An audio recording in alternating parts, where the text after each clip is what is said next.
Hey everyone, how you doing? It's only me, good old Nudger, and I'm back with another reaction for you. And today it's another comedy reaction because it's the weekend, and why not continue as we've been going on? Yesterday I introduced the two Ronnies to the channel, so Ronnie Corbett and Ronnie Barker. Just so you know, this dude here is Ronnie Corbett, and this one here was Ronnie Barker. Now they had a TV show started in the 70s, and it ran right up until I think it was 90 late. I think it was the late 1980s. They was on TV for a long time, so they had millions of sketches, Christmas specials, you name it. And what they did within their show was brilliant. You don't get it nowadays. You know, it was a sketch show, but you'd have them two talking on a desk, like as a panel. So them two would be talking backwards and forwards, which would be comedy itself. Then it'd go to a sketch, come back. Then they'd be talking a little. Then it'd go to another sketch, then another sketch. And then probably there'd be a musical number in there as well, which used to blow my mind. How the rehearsal they must have done. But we will get to one of them. I will react to one of those musical numbers that they did. But until then, what I'm going to do is another sketch of theirs called Crossword. Alright, it's really, really simple. It's 5 minutes long, so sit down, relax, do what you got to do. Just have this on in the background, guys. Before I press play, as usual, hit the thumbs up, hit the notification bell, and hit that subscribe button. You know the code, you know what to do. Right, let's full screen, birding, and let's go. 3, 2, 1. Let's do this. The two Ronnies, Crossword. 16 across. It's green and often found on football pitches. 5 letters. G-R-A something something. Green, often found on football pitches. G-R-A something something. Grandstand? No, that's too long, grandstand. No. G-R-A something something. Grass. What? Grass. A child of 5 could see it's grass. Excuse me, I mean, who's doing this crossword? Me or you? Well, will you try not to talk so loud, please? We're all trying to do proper crosswords here. Oh, I'm sorry. Oh, sorry. Proper crosswords? What do you mean by that? Proper crosswords? I'm trying to do the Mephistopheles in the Financial Times, a crossword which you wouldn't know where to start. As it happens, I could do any crossword put in front of me, including Mephistopheles. Just happens that I prefer the Sun, Junior Coffee Time, Easy Clues, that's all. It's just a matter of taste, that's all. The Sun. People only buy that for one thing. Rather, a couple of things. 2 across. There you are. See what I mean? Right, just to let you know, The Sun obviously was the newspaper that we still get now. It's more like I want to call it tabloid, but it ain't far off. But what we used to have was, when you opened it up on page 3, there was what they called a page 3 girl. So it was just basically a glamour model, and more often than not, she was topless. So that's what he was on about. The couple of things. Yeah. They peck holes in your milk bottle tops.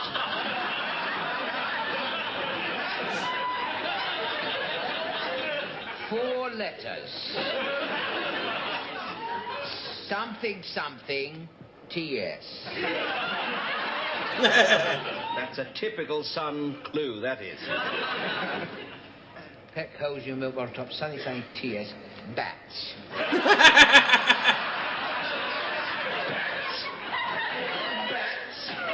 Since when did you last see a bat peck a hole in your milk bottle top? Well, it might do if it was hungry. You're the one that's bats. If you want the correct answer to that clue, I suggest you look at page 3. Now, please try to desist as I am attempting to concentrate.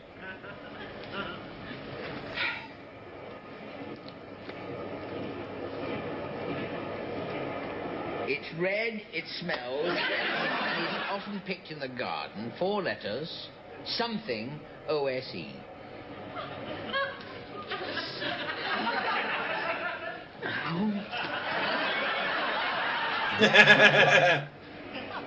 Pardon? It's rose. Rose, it's obvious. It's red, it smells, and it's often picked in the garden. Rose. Well, it could be nose.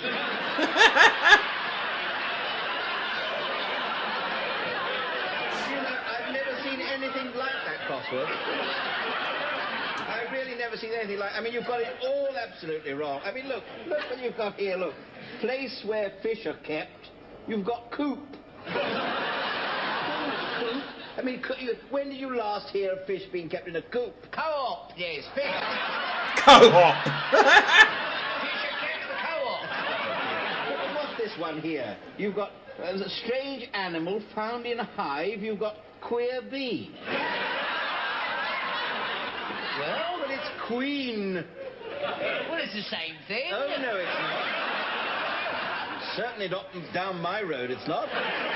Queen, it has to be queen because of the N on the end fits in with the clue that goes down, you see. Look, he always plays with big ears. Roddy. Roddy, it's Noddy, you fool. Roddy in Toyland. No, it's not Roddy in Toyland, it's Noddy. Roddy in Toyland, big ears, and PC Plop. PC Plop. PC Plod. Don't you know anything? PC Plod with Noddy. His name is Roddy. Of course it's not. His name is Noddy. Roddy. He was called Noddy because he had a bell on his hat, and every time he nodded, it rang. He used to go, hello, I'm little Noddy. I'm little Noddy, not Nod. All right, I'm sorry. I do apologise. This man is driving me mad. Like I said, absolutely, they're comedy geniuses, aren't they?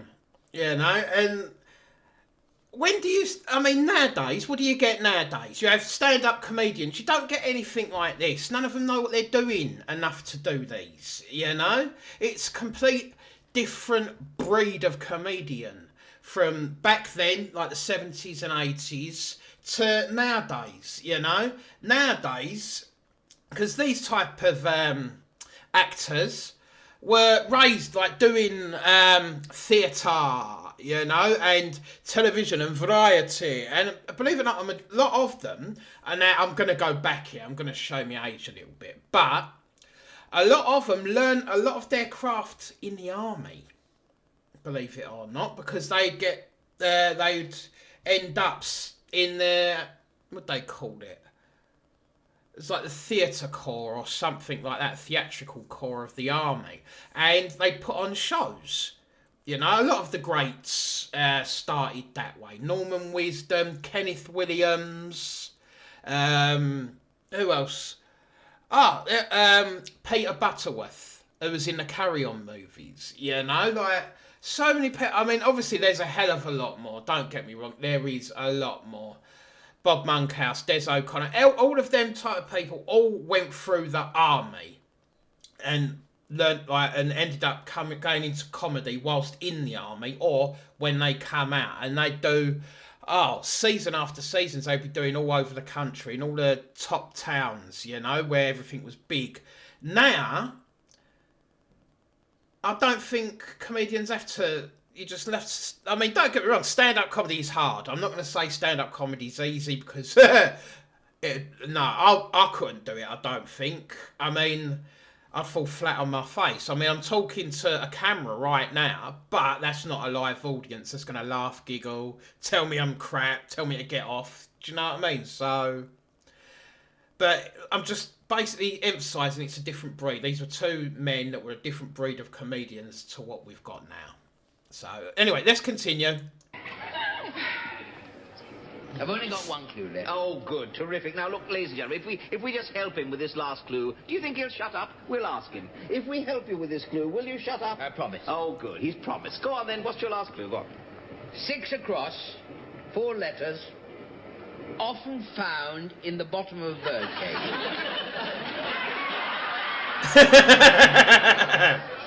Something, IT.